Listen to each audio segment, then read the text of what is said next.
আমরা যাচ্ছি রামনগরের দিকে। রামনগর গ্রামটি মাগুরা জেলার সীমান্তবর্তী একটি গ্রাম।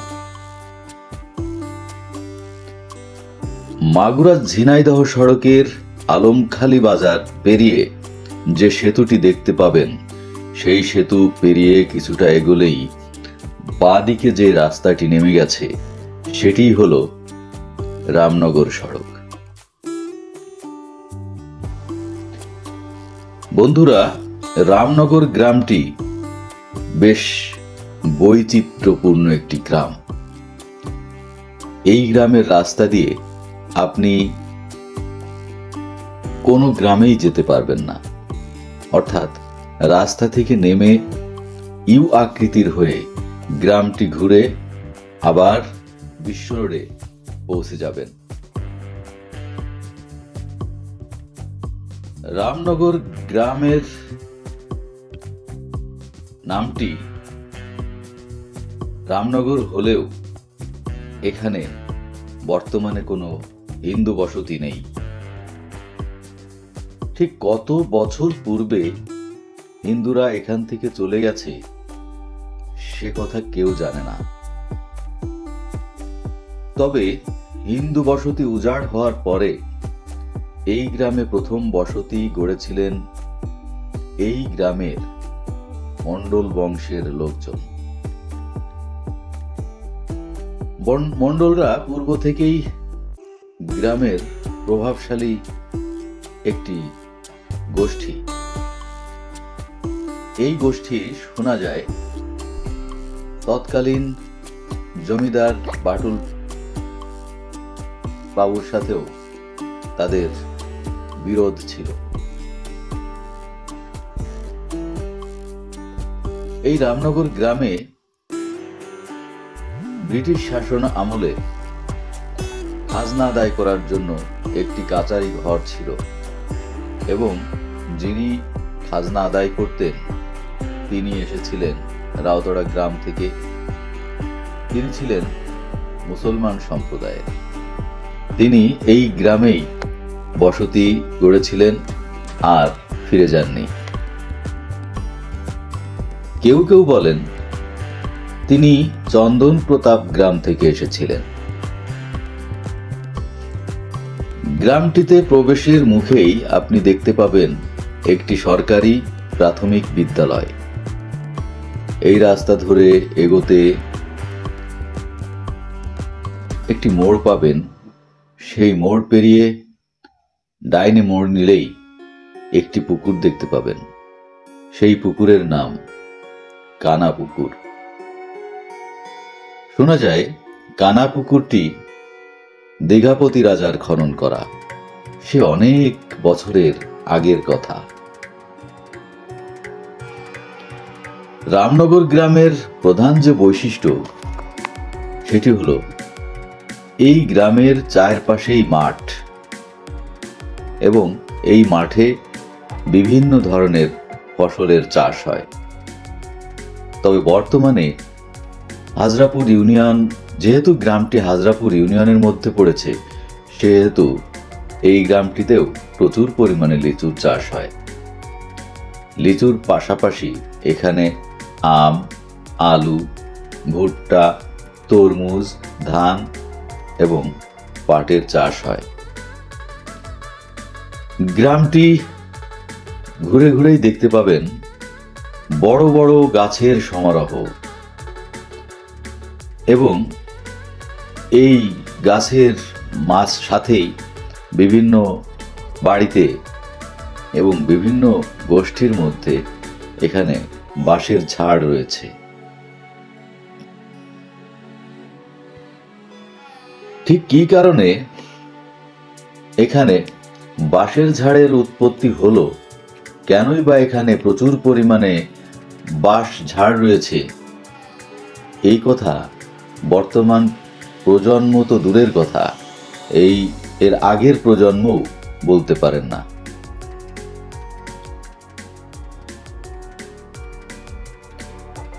এই গ্রামে যারা বাস করেন তাদের জমিগুলো বিভিন্ন মৌজার মধ্যে পড়েছে। সাচানি, রাউতড়া, তিয়োরদাহ, রামনগর, খুলন বেড়বাড়ি, রাজরামপুর এই সমস্ত গ্রামের মৌজায় এই রামনগর গ্রামের মানুষের জমিজমা রয়েছে।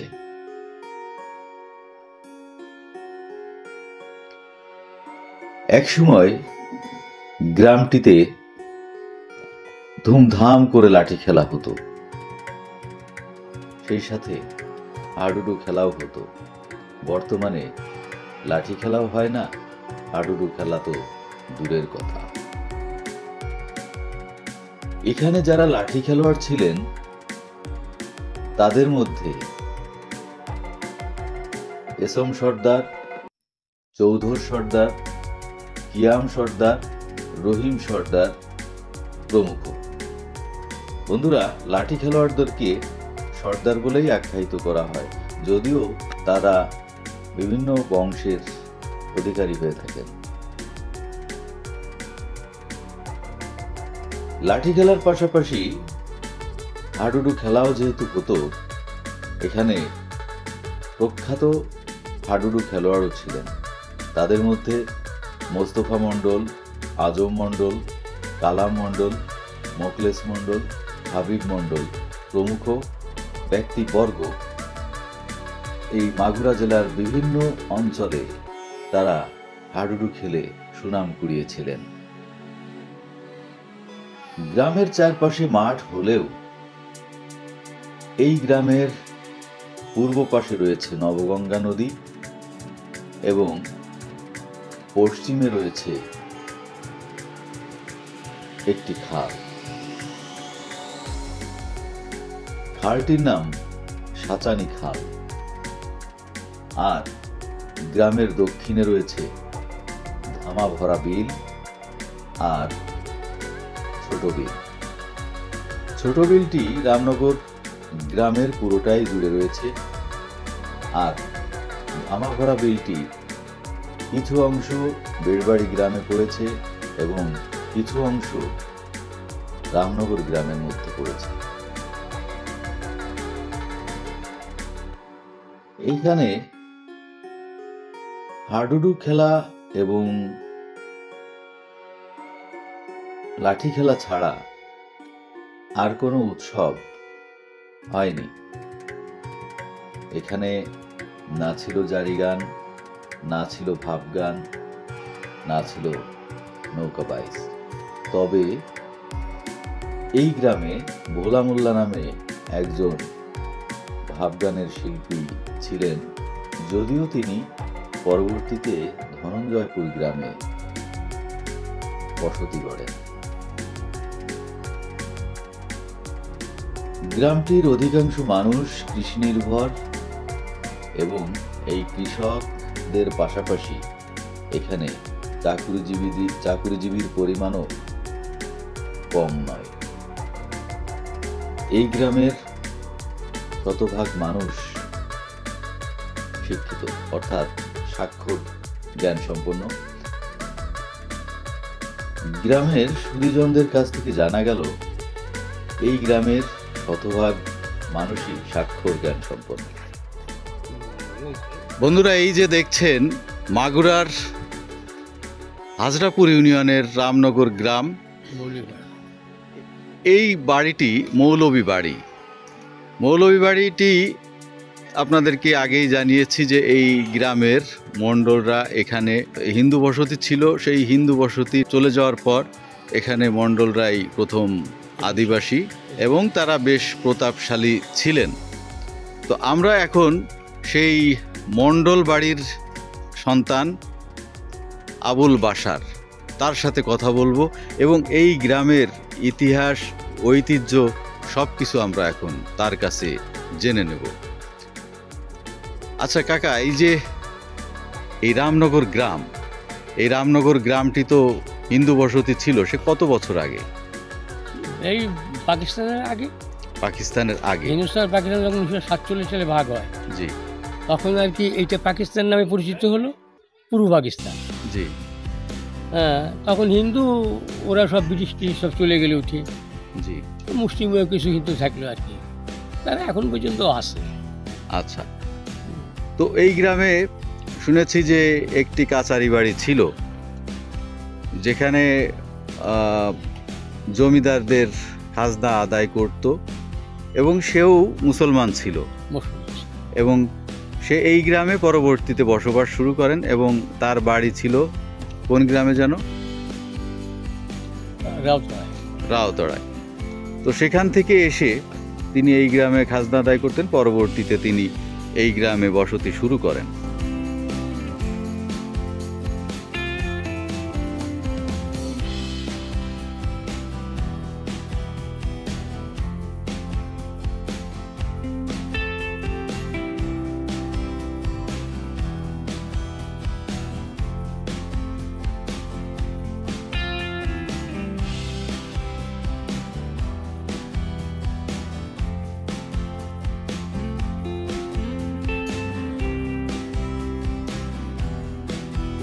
এবং এখানে বেশ অনেক ঐতিহ্য রয়েছে, কৃষি প্রধান গ্রাম। এই গ্রামে চারপাশেই তো মাঠ। চারপাশেই মাঠ। আচ্ছা, এই মাঠগুলোতে কি কি চাষ হয়? আগে আমন ধানের চাষ হতো, ধান চাষ, পাট চাষ হতো। হ্যাঁ, পরবর্তীতে এসে পানি যখন থাকলো না, তখন সেচের পরিবর্তে আর কি, মানে সেচের উপর দিয়ে আর কি, ওই আমরা বলি রুয়া ধান, হ্যাঁ, তা সেইটাই লাগানো পড়ানো হতো, এখন পর্যন্ত চলছে আর কি। এখানে এই যে হাজরাপুর ইউনিয়নে শুনেছি যে লিচু গাছের অনেক চাষ হয়, প্রচুর লিচু হয়। তো আপনাদের গ্রামটিতে কি লিচু গাছের চাষ হয়? হ্যাঁ হ্যাঁ, মানে এখানে আমাদের বাড়িতে এই যে লিচু গাছ দেখছেন, এই যে চারপাশেই লিচু গাছ রয়েছে, পশ্চিম ওই মাঠ দিয়ে আছে, মাঠ দিয়ে লিচু গাছ, পশ্চিম মাঠ দিয়ে, এবং এই লিচু গাছের সাথে আরো তরমুজ, বিভিন্ন ধরনের ফল ফলারির চাষ হয়। এবং এই আপনাদের গ্রামে দেখেছি যে অনেক বাঁশ ঝাড় রয়েছে। অনেক বাঁশ। এই বাঁশ ঝাড়ের আধিক্যের কারণ কি? এটা পূর্বপুরুষরা যারা ছিল, হ্যাঁ, এগুলো তা অবশ্য তারাই জানে। হ্যাঁ, আমরা তো ছোট মানুষ। হ্যাঁ, প্রচুর বাঁশ ঝাড় ছিল।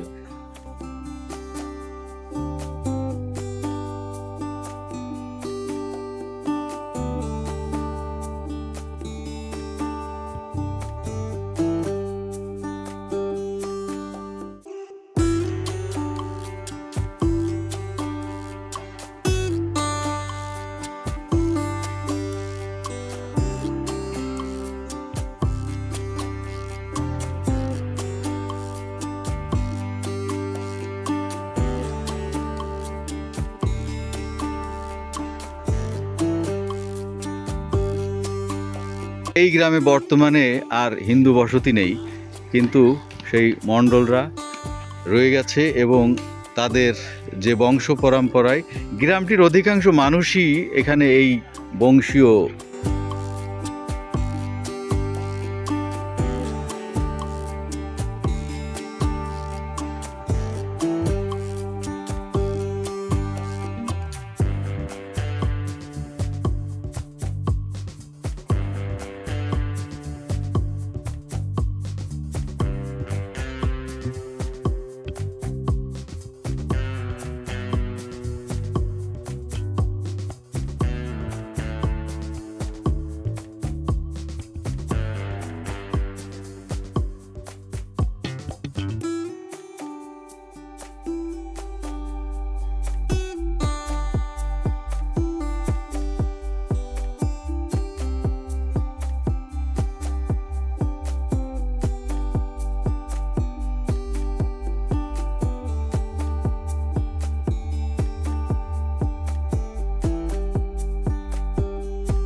আপনার এই গ্রামে একসময় লাঠি খেলা হতো, হ্যাঁ, একসময় লাঠি খেলা হতো, হাডুডু খেলা হতো, হাডুডু খেলা হতো। এখন আর সেগুলো হয় না। এখন আর সেগুলো হয় না, সেসব মানুষগুলো দুনিয়ার থেকে বিদায় নিয়ে চলে গেছে। এবং কোন সর্দার এখনো দুই একজন তাদের ভিতরে হ্যাঁ, দু বেঁচে একজন আছেন। বেঁচে আছে আর কি, কিন্তু সেই লাঠি খেলা আর এখন নাই। এখন হয় না।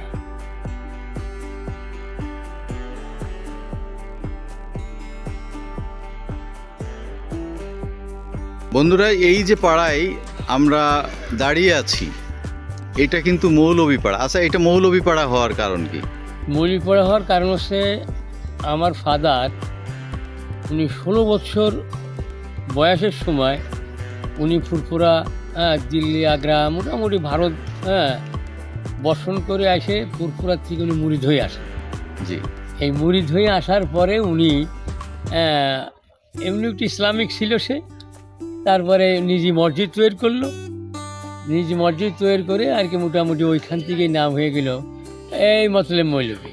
হ্যাঁ, এই মতলব মৌলভী, সেই আচ্ছা, নামকরণের উপরে এটা মৌলভীপাড়া হয়ে গেছে। এই পাড়াটা আমার আব্বা চলে আসলো, আসার পরে এই পাড়াটার নাম হচ্ছে রামনগর মৌলভীপাড়া।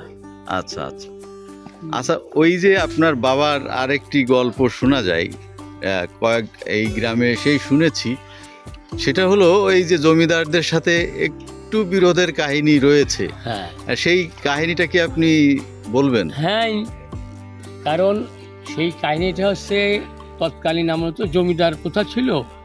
তো জমিদার প্রথা থাকাকালীনই পুরো মুসলমান গরু জবাই করতে পারত না।